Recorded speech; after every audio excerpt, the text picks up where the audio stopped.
ఒక్కసారి ఆలోచించు. గవర్నమెంట్ ఆఫీస్కి వెళ్తే లంచం ఇవ్వకుండా ఒక ఫైల్ అన్న కదులుతుందా? స్కూల్ ఉంది కానీ బెంచెస్ లేవు. హాస్పిటల్ ఉంది కానీ ఇంజెక్షన్స్ లేవు. కరప్షన్ ఇది ఒక సైలెంట్ కిల్లర్ లా మనల్ని తినేస్తుంది.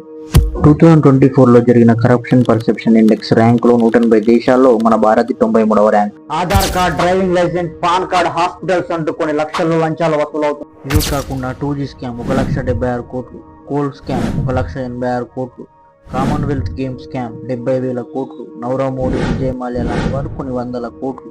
రీసెంట్ గా మన కర్ణాటకలో వాల్మీకి కార్పొరేషన్ స్కామ్ 94 కోట్లు. 2024లో జరిగిన ఎలక్షన్ లో 21,000 కోట్లకు పైగా గోల్డ్, క్యాష్, డ్రగ్స్ దొరికాయి.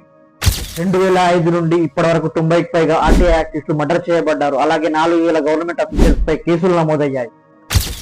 కరప్షన్ కోసం 2013లో లోక్పాల్ చట్టం తెచ్చారు, కానీ అది శక్తివంతంగా పనిచేయడం లేదు. పేద ప్రజల కోసం పెట్టిన ఎనర్జీ స్కీమ్స్ లో కూడా కరప్షన్ ఉండడం వల్ల పేద ప్రజలకు రియల్ బెనిఫిట్స్ ఎక్కడ దొరుకుతాయి? ఇన్ఫర్మేషన్ నచ్చితే షేర్ చేసి అందరికీ తెలిసేలా చేయండి.